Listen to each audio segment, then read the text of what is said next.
you don't make decisions about your later life in later life. You make them in midlife. You start to think about it now.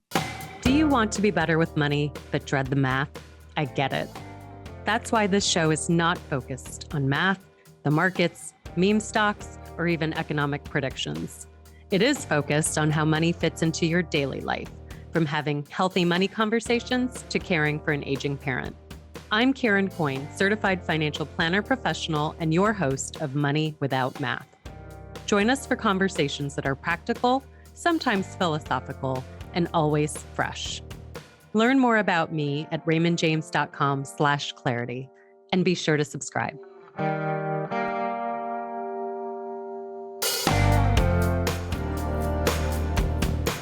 Demographic change drives decision-making in business and policy, and it impacts everything from healthcare to housing. Today, we'll take a glimpse into the future and discuss what declining birth rates, aging populations, and technological disruptions mean for the cities that we live in, and maybe how we rethink prosperity. Joining us today is guest Bradley Schurman. He's a demographic strategist. He's the co-creator of the Prosperity Index. He's the podcast host of the show Population Next and the author of the forthcoming The Geography of Prosperity, a new map of the American dream. Welcome, Bradley. Thanks for having me, Karen. I was thinking about how all of our lives, we're so different. We're shaped by different experiences, where we grew up, our education, the work that we do. But one common denominator is that we all live somewhere.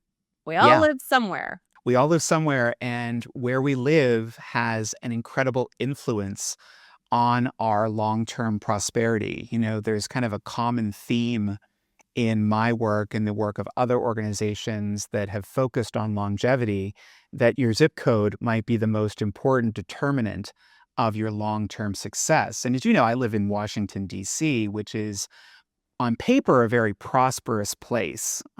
We have, the federal government at our back in terms of providing that baseline of prosperity, great innovation that comes in public institutions and private enterprise. But DC is also wildly unequal. There's a 15 to 20-year gap between the richest and the poorest in Washington, and that kind of gap repeats time and time again.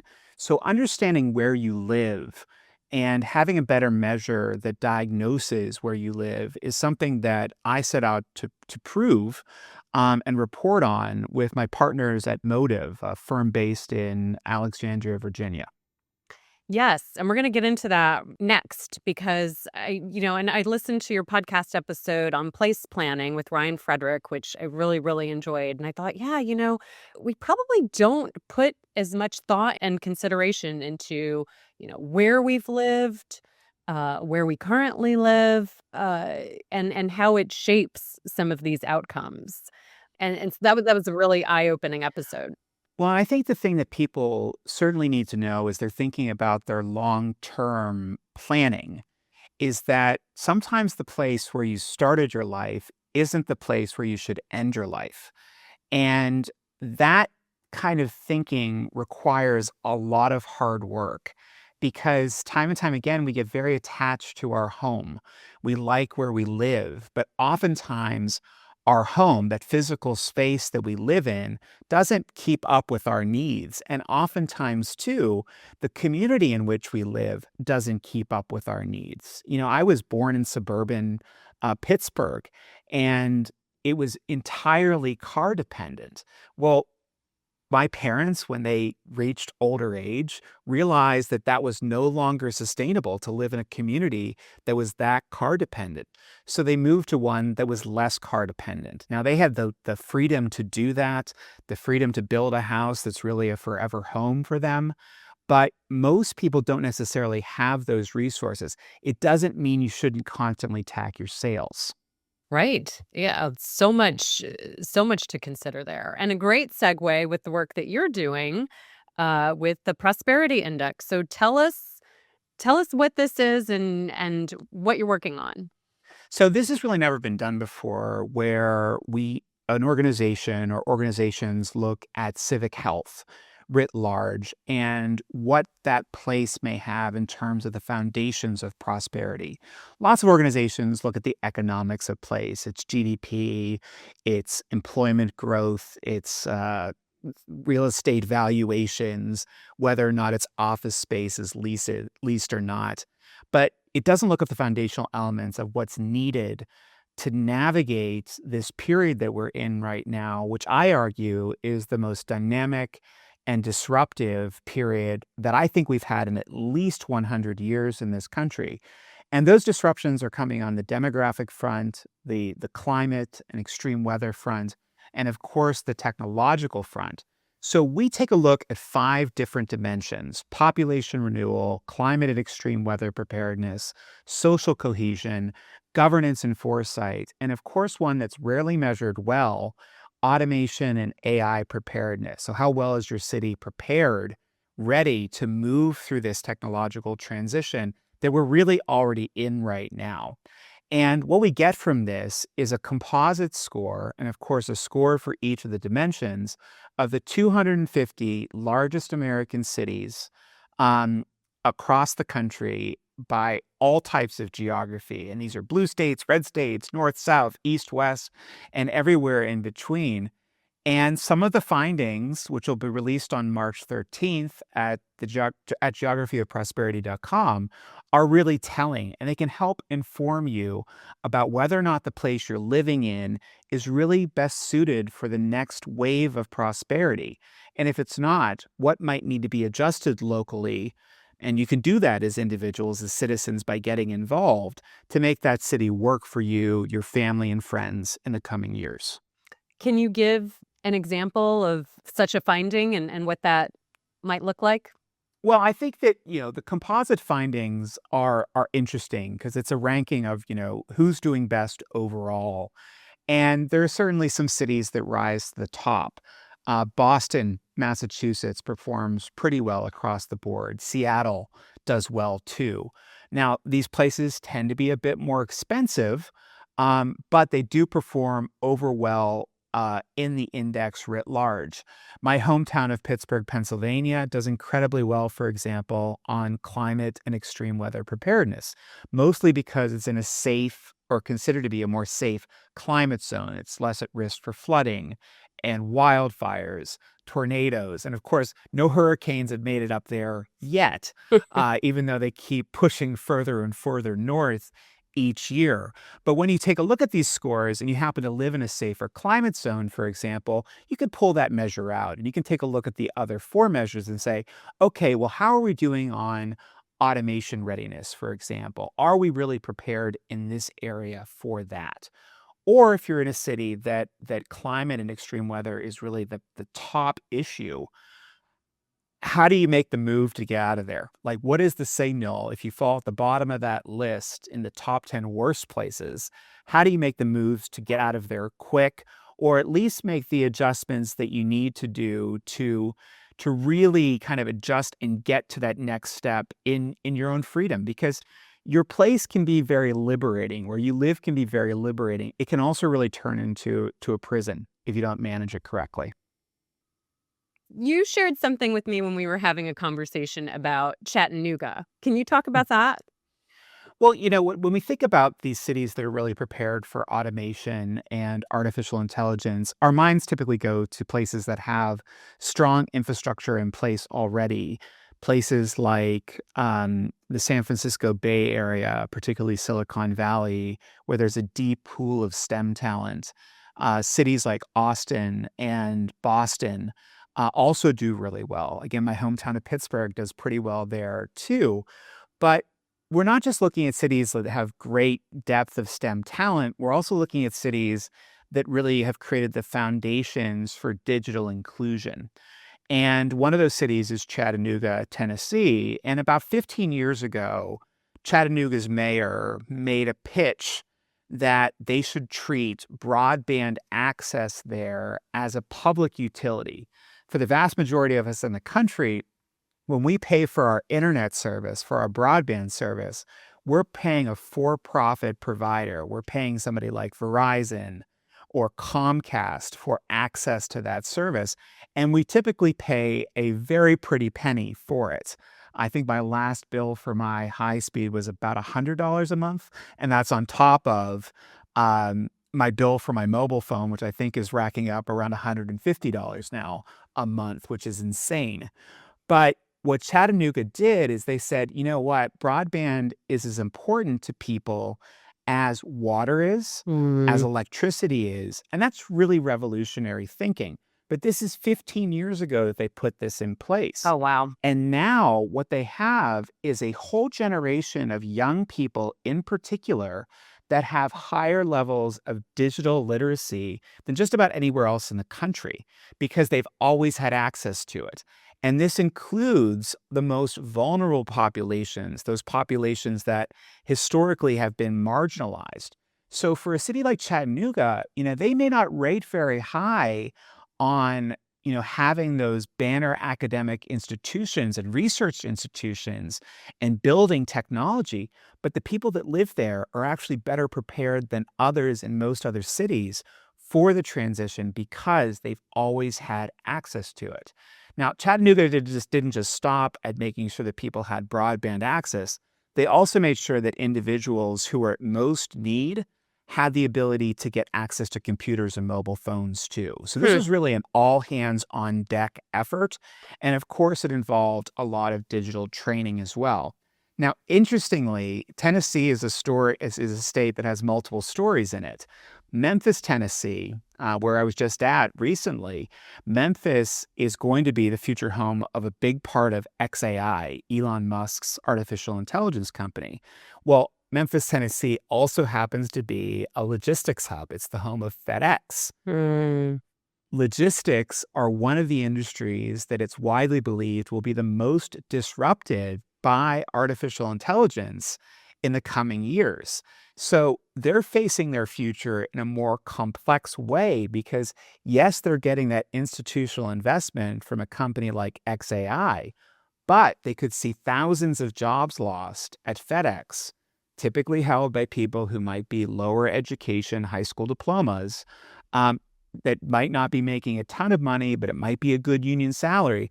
Those jobs might evaporate in the coming years as well. So there's a risk that we have to identify within some places as well.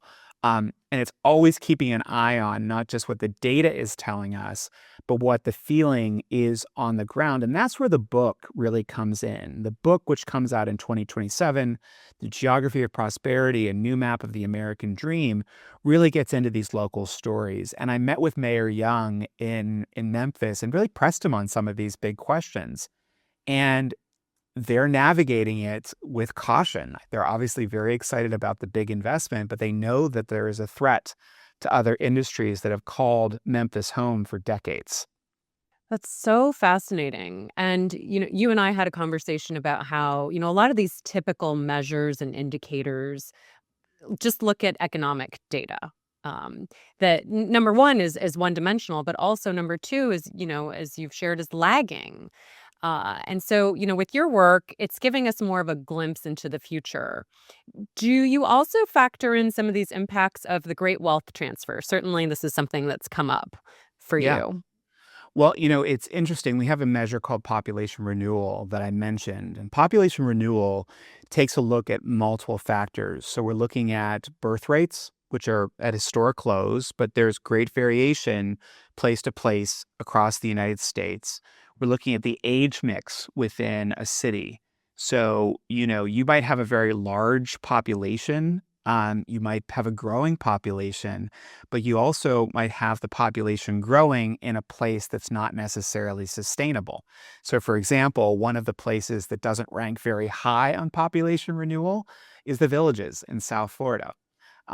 Simply because they don't have the right births, they don't have the right labor mix to really make that place long-term sustainable. But even in a place like the Villages, they are starting to make moves. In fact, I know people who are middle-aged that have been effectively granted exceptions to move and live there now because they need to have that population diversity in order to have a sustainable community. The other piece we look at is migration, and that's both immigration and domestic migration. So, are people moving to your city? Are they calling it home? And what are you doing to bring those folks into the mix? Because having a stable population, at the very least, is what a city needs to thrive in the future. But as we enter this period that really is going to be heralded by, or headlined, I should say, by demographic decline, competition for people becomes a lot more intense. So, the United States, and this is something your listeners might not know, the United States is really on trajectory to grow for another 50, 60, maybe even 70 years. But given the harsh crackdown on immigrants to the United States, we could see population plateau in this country as early as in the next 10 years. That really changes the math on things. But for places that may have, maybe not so great population renewal, you don't see a lot of people moving there, their real estate market will be softer than in places where there is strong population renewal. So if you have an asset in a place that is losing population, the likelihood of your home losing value is pretty high as well. So that will impact the great wealth transfer. In other parts of the country that might be experiencing risk from climate and extreme weather, something you thought was an asset 25 years ago may very well be a liability for your children or whoever Right. you're leaving your fortune to. So the math changes on this. And I think Mm. for people certainly who are in middle age right now, people who are looking at maybe I buy a vacation home if I have the resources, be careful about where you're buying. Like, take the data that we've developed and the data that comes from other sources like First Street Foundation and make an informed decision on that, because things are changing pretty quickly, and places that we thought were once relatively immune to all of these things are not. And I certainly think what happened in North Carolina that last year in the Asheville area is one of the bigger headlines people should be reading right now. Something I was just thinking about as you were sharing that is, and connected to the wealth transfer is, if someone inherits even a modest sum, but maybe enough to give them a little bit more runway, and they're hybrid or let's say fully remote, they're not as tethered to maybe the current place that they live. They could be, maybe there's a world of possibilities now that's available to them with a little extra cash that wasn't previously available. Absolutely. And there are cities that are trying to tap into this cohort of individuals. In fact, last year I visited Tulsa, Oklahoma, and Tulsa has had since 2018 a project called Tulsa Remote. And Tulsa Remote has a selective cohort of people that they invite into the program after an application process, and they pay you $10,000 to move there. Now, that's a pretty nominal sum. Like that'll cover the movers and maybe some change. But what they really focus on there is belonging. It's not just the cash to move you there. It's actually making you feel like you belong. And the retention rates are really through the roof. In fact, after 5 years, an average of 1 out of 2 people stay. And these are people now that are opening businesses, brick and mortar or virtual, and really have made that place their home. Now, other cities are trying this too, but the fact that we now have a durable norm of about 10% of the US working population in a fully remote job, that means that they can move. They are not tethered to place anymore. But even within industry, people aren't tethered to places like they used to be. It wasn't that long ago that if you wanted to work in automotive, you had to be in Detroit. That's just not the case anymore. Automotive is spread across the United States now. The same goes for things like technology, digital technology specifically. There was a time you had to go to Silicon Valley if you wanted to work in those jobs. Well, now Boston and Austin compete for those jobs.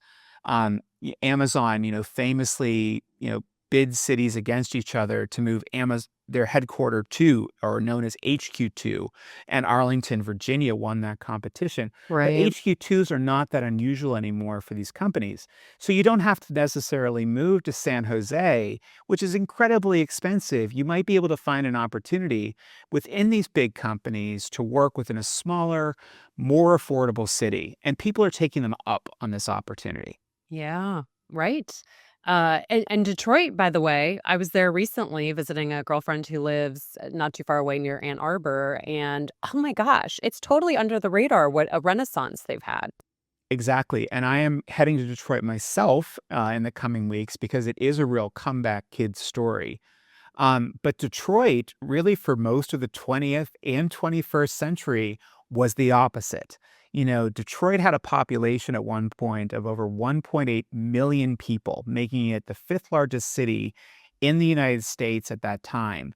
But it was confronted by multiple challenges at once. So, kind of what we're going through now as a nation, it had to deal with all at once by itself. And some of the other Rust Belt cities had similar challenges, but Detroit's were the most acute, and its population loss, its inability to renew its population, was by far the most severe. They lost more than two-thirds of their population. Wow. So today, Detroit is about 646,000 people. That's Okay. a fraction of what it once was.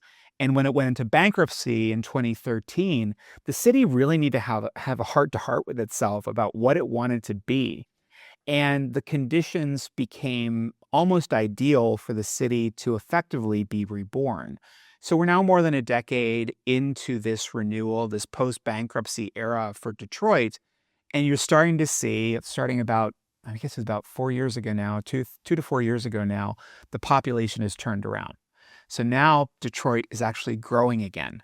And that's a sign that their population renewal, at the very least, has stabilized, but now we're starting to see growth. And that's a real signal for prosperity because as you have people move there, you're going to see home prices increase. You're more likely going to see the value of businesses take off there because there's simply more customers available and at your disposal. Let's go back to the index Mhm. because there's so much to unpack there, and I know we could just spend so much time there, but how do you see people using this index in our, in our real daily lives and some of these decisions that we might be making, especially those of us that maybe, are turning the corner on retirement or starting families and major transition points in our lives? Yeah, the index is really a tool and a much larger toolkit that you have as you're looking at your life course and your life decisions. And that's how it was intentionally built. It was built for decision makers within companies, it was built for civic leaders, and it was built for what I call high agency individuals. And those high agency individuals are people that tend to be a bit higher educated, tend to have a bit more disposable income, tend to have more money put aside that they can make decisions, and tend to be more active in their civic and community life. This is one tool in your chest. So just like you would reach out and take a look at market conditions for your 401k or your Roth IRA or for your larger investments, you would do the same with this. It offers a snapshot of what prosperity, the foundations for prosperity should be within your city. And it offers, and we will offer some guidance to folks about what they should be looking for in the coming years. And if your city's faltering in a place, really some guidelines. I think when the book comes out, we'll do some in our reporting for the site as well on what you can do because people need to have practical insights in addition to the data. But I think of it as just another tool in your war chest that you can use and get a snapshot of how your place is doing. Because a lot of times something might feel right on the surface and it might be terribly wrong underneath. And the Right. opposite is true too. Like there are plenty of people that are down on their cities, like really down on their cities. But the reality is their cities are either making a comeback or already have done the comeback and are actually quite good places to live. Having that sense can help you make a better decision. Yeah, and it's also so much more robust. I mean, I think about a lot of times when people make decisions, they're just looking at some of the economic factors. For example, the taxes. Oh, the taxes are lower in West Virginia than they are in Maryland. Yeah, This is common where I am. always, Right. But always. but then once people move there, they find, oh my gosh, I'm getting nickeled and dimed on every, service, every piece of, every vehicle that I own. And just I'm getting nickeled and dimed left and right. So some of those economic pieces, like the tax rate, they don't tell the whole story. Well, and there's two things to this. I think the first thing is that Americans tend to be driven by cost, but they tend to look at the cost that they can see, not the cost that they can't. And this is a huge blind spot for the American consumer, especially the American consumer who's looking to buy a new home. And I often jokingly say, the fastest growing city in the country is the one you've never heard of. It's Paris, Texas, outside of Dallas, Fort Worth. And why is it so attractive? Well, it is relatively close to Dallas. It's about an hour, I think, in traffic to get from Paris to Dallas. But you can buy a house there, a 4-bedroom house, for less than $400,000. Wow. People see that and they say, wow, that's great. I want to go there. What they don't factor in are the other things like the cost of electricity to heat your or to cool your home in the everlong summer months with longer heat waves. They don't think about that piece of it. They don't think about water scarcity in places like Phoenix, for example. That doesn't factor into their goals. And then when they're looking at places like South Florida, which and even Louisiana, which are having pretty significant price corrections right now, they're saying, wow, I can get a deal on that beach house or that lake house that I've always wanted, but they don't think about the insurance costs that go up, 30, 40% each year. And these are all blind spots for the American consumer and ones that people really should understand before they take a deep dive into a pretty big investment that will impact their long-term financial security. Now, with the index, if you didn't look at the index, you would have to look at dozens of different data sources to make up the same decision or to get the same kind of insights. And you have to have the same kind of data crunching power that we have with our team to do that. So we think of this as really more of a public service than anything else, where you can get the data, get the crunching done by a team of trusted professionals, and it gives you a snapshot. No data set is perfect, but something like this has never been done before in this way that looks at these different measures. So it is unique, and it is another tool that you can and should use. Yeah. I mean, number one, it's hard to believe that that's never been done before. And Everyone does the different verticals. Like, I would say that, if you want great data on climate, specifically flood and fire, like First Street Foundation does a phenomenal job on this. But First Street Foundation doesn't look at population renewal. First Street Foundation doesn't look at automation and AI readiness. First Street Foundation doesn't look at governance and foresight. They don't look at these things. So you're going to have to go to at least 4 other sources. And the reality is it's far more than that, just to get a snapshot of what the foundations for prosperity are within your city. Or just a Google search, right? How many articles have you seen? The top 10 places to retire, the top 5 cities to retire. They're constant. But Well, and of course, a lot of times that those lists do not have this kind of robust data behind them. Lists are lists. So if you're looking at best places to retire, it might be looking at things like how many hospitals are nearby you, how many long-term care communities are next to you. Not, will my asset have value in the coming years because there aren't enough people coming in, or there aren't enough young people or immigrants coming to service those healthcare and long-term care communities. right. That doesn't take in that those lists never take those things into account.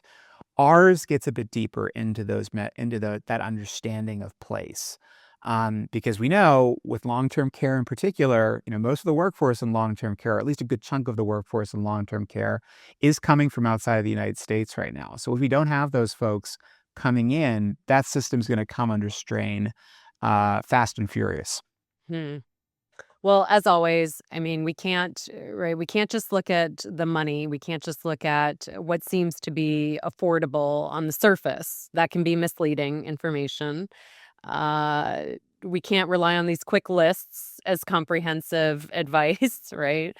And it's funny too, the irony of, some of these cities then become really popular because they've shown up on these lists again and again. And so now it's so expensive to move there. And, uh, maybe I think the timing of this index is fantastic because of all these forces that we've talked about that are happening and will continue to happen over the coming years. And my sense is that more people will have the ability to decide, is this where I want to live? Like, this is where I live now, but is this where I want to be in 5 years, in 10 years, in 20 years? Yeah, and I think it's especially important for people who are in midlife. And I say this from my work, both as somebody who worked in aging and longevity for the better part of my career, is that you don't make decisions about your later life in later life. You make them in midlife. You start to think about it now. Is the home you're living in really the best for you? And those modifications that you're making to your home, because most modifications to homes happen in midlife, not in later life. Are you modifying for the home you wanted when you were younger or the home you might need in the coming years? And really take a look around your community. I'm a big proponent of what are known as 15-minute cities. 15-minute cities are typically walkable, and you can get to just about everything you need within 15 minutes by foot. So I live in the heart of Washington, D.C., in Logan Circle. Everything I need is within 15 minutes of my house. I went to my eye doctor yesterday, 15 minutes. I'm going to my doctor on Friday, 15 minutes. I can get to my grocery store, my library, just about everything you can possibly imagine within 5 to 15 minutes. So those types of communities are really good for you. So I would say, take a look at the index, take a look at which cities are looking good, but then you have to take that extra step and you have to go one step further and take a look at the neighborhoods within those cities. Because even within our cities, they're very diverse and have very diverse offerings Right.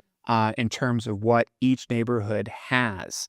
So you certainly don't want to end up, in a neighborhood that's still car dependent. And there's still plenty of cities in America where they might have really great 15-minute walkable communities, but they also might have some that are fully dependent on the car. Oh, no doubt. Absolutely. Absolutely. Well, we will share links to your social, to your podcast, all the great things so people can continue to stay posted. Bradley, any last closing thoughts as we wrap up today? Stay informed as much as you can, and I hope you enjoy the index and the book when it comes out in 27. Fantastic. Thanks so much for joining us today. Thanks for having me. Thanks again for listening. Please follow us on Spotify if you're not already so you don't miss any future episodes. We'd also love for you to rate the show while you're there. Connect with us on social. Search Karen Coyne CFP on Facebook, LinkedIn, Twitter, and YouTube. If you have feedback or if we can be of service in any way, please let us know. And now for the standard disclosures. Opinions expressed are those of Karen Coyne and not those of Raymond James Financial Services or Raymond James. Securities offered through Raymond James Financial Services Incorporated, member FINRA SIPC. Investment advisory services offered through Raymond James Financial Services Advisors Incorporated. Clarity Planning is not a registered broker-dealer and is independent of Raymond James Financial Services. Karen Coyne Financial Advisors, located at 12920 Connemara Drive, Suite 202, Hagerstown, Maryland, 21742. Phone 301-739-7002. Any opinions expressed by Bradley Schurman are not necessarily those of Raymond James. Raymond James is not affiliated with nor endorses Bradley Schurman. This podcast is for informational purposes only.